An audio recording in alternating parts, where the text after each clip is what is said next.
წიგნის დაწერას ვაპირებ ქართველთა ბრძოლების შესახებ უძველესი დროიდან აგვისტოსამდე 2008 წლამდე. სხვადასხვა წიგნებიდან უნდა ამოვკრიფო, წავიკითხო და ერთ წიგნში მოვათავსო, რომ მგონი პრაქტიკული იქნება. რას ფიქრობთ ამის შესახებ, როგორი იდეა არის?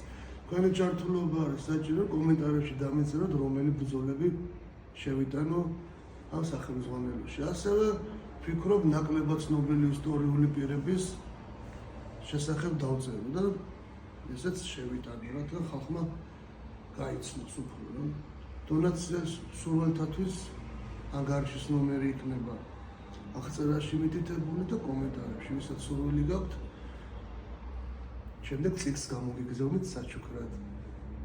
მოკლედ, ცოტა რთული პერიოდი მელოდება წინ, მაგრამ იმედი მაქვს ახალწლებამდე გამოუშვებ და გამოგიგზავნით ჩემი კარგად. მადლობა.